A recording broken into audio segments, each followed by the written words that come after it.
If you've ever poured your entire soul into a project, only to have someone else sign their name to it at the finish line, then you need to hear this story. Het bedrijf voor is, en heeft now. If you always, keep it for is. And if you have, hit that like button, and let me know in the comments below, because for 2 years, I was screaming into the void, and it helps to know I'm not alone. If this isn't just my story, in a way, it's our story. It's about what happens when the person in the shadows decides to turn on the lights. For 730 days, I was a ghost. My name was Lena, but to the world I didn't exist. If you always, I was the ghostwriter hired to pen the memoir of Reese, a man the world called a genius, an architect of impossible buildings, a visionary who bent steel and glass to his will. He was celebrated, lauded, a titan of design. He was also a monster, and I was the one chosen to chisel his life into a masterpiece of prose, a book he intended to pass off as his own. I lived in his guest house, a minimalist cube of concrete and sorrow. I breathed the sterile, ozone-scented air of his studio. I ate his food, read his books, and walked his grounds. I steeped myself in the essence of Reese until my own identity felt like a faded photograph. I interviewed his estranged family, his sycophantic colleagues, his embittered ex-partners. I sifted through 2 decades of his life, organizing the chaos of his ego into a coherent, compelling narrative. And I did my job too well. The book was a masterpiece. It was lyrical, profound, and deeply human. Everything Reese was not. It was the story of a flawed genius, a narrative so perfectly constructed that it made his arrogance seem like passion, his cruelty like a necessary byproduct of brilliance. The publisher called it a landmark. The marketing team was ecstatic. Advanced review copies, the coveted arcs, were already in the mail, winging their way to the desks of the world's most discerning and most vicious literary critics. The day before the manuscript was locked for printing, he called me into his office. It was a space designed to intimidate, a cavern of polished concrete and matte black furniture, with a single window overlooking the city he believed he owned. He didn't ask me to sit. Reese never did. He stood by the window, a silhouette against the skyline, holding a single bound copy of the Arcs, my book, his name on the cover in stark sans serif font. He said, "Lena, your work here is done." His voice was smooth, like river stones worn down by centuries of self-regard. "I've read the final draft. It's adequate, adequate." The word hung in the air, a perfect little jewel of condescension. 2 years of my life, adequate. He turned from the window, a smug little smile playing on his lips. "As per our agreement, your services are no longer required. The final payment has been wired." He slid a piece of paper across his vast, empty desk, a termination letter, so clean, so final. He walked over and picked up the book again, running his thumb over his own name. "It's a shame, really," he mused, "that no one will ever know the part you played. But business is business, and you signed the NDA." He tapped the thick cover. "It's quite ironclad. I had my lawyers draft it themselves. A work of art, in its own way." I remember the feeling, not of heat, but of ice, a cold, quiet clarity that settled deep in my bones. I didn't rage, I didn't cry, I didn't beg, I just nodded. "I understand, Reese." My composure seemed to unnerve him. He expected tears. He thrived on the emotional wreckage of others. All he got from me was a calm, steady gaze, a quiet that was louder than any scream I could have mustered. What he didn't know, what he couldn't possibly comprehend, was that the book he was holding was a Trojan horse. He thought the non-disclosure agreement was his shield, his ironclad guarantee of my silence. He was right. I couldn't say a word. But he forgot that I'm a writer. My weapon isn't the spoken word. It's the written one. And I had embedded a hidden narrative, deep within the book's very structure, a secret message spelled out by the first letter of every single chapter. A message that would not only reclaim my name, but expose the colossal fraud upon which his entire career was built. He thought he was burying a ghost, He had no idea I had already dug his grave. The advanced copies were out. The critics were reading. The silent ticking bomb I'd spent a year building was already in the hands of the people best equipped to detonate it. As I walked out of that concrete tomb of an office, leaving him to admire his own name on the cover of my work, I felt a strange sense of peace. The story was over, but my story was just beginning. I held it together, walking to the elevator. My posture was perfect. My steps were even. The hiss of the polished steel doors closing felt like a final exhalation. I held it together as the box descended 30 floors, watching the numbers tick down in a calm, orderly fashion, a countdown to my own collapse. I even managed a polite nod to the security guard in the lobby, the same man who had greeted me every morning for 2 years. But the moment the heavy glass door of the main entrance swung shut behind me, the facade crumbled. The city air, thick with exhaust, and the smell of hot asphalt, hit me like a physical blow. Heavy, gias, we ave, tained faithy ave and tu isimilain. Gias, ue falv.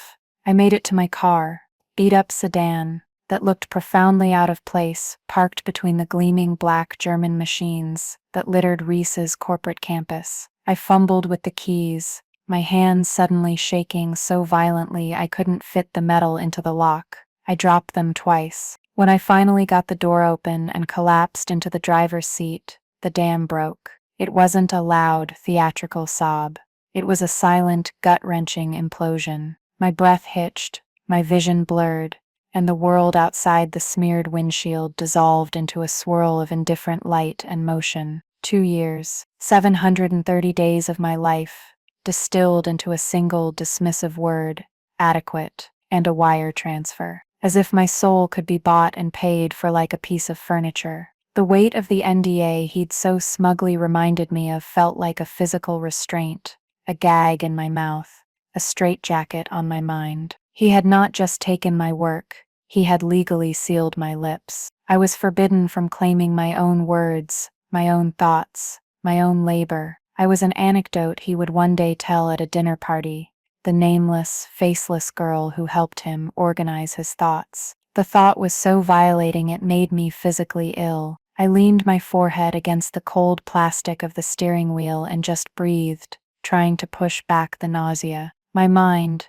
a traitor in that moment, started replaying the highlight reel of my own subjugation. The beginning was the most painful part to remember, because it had been filled with hope. I was a moderately successful, if perpetually struggling, journalist and biographer. When the call came from Reese's office, it felt like winning the lottery. He was at the zenith of his fame, the starchitect of the moment. He'd seen a long-form piece I'd written about a reclusive musician, and in a rare moment of clarity, realized his own story needed a professional hand to sand down the rough edges. Our first meeting had been a masterclass in manipulation. He wasn't the monster then, he was a conductor, and I was the first violin he was trying to woo. He spoke of legacy, of art, of the narrative power of space. He made me feel not like a hired hand, but a collaborator. He said, "I don't need a typist, Lena. I need a translator. Someone who can translate the language of concrete and light into the language of the human heart." I was completely seduced.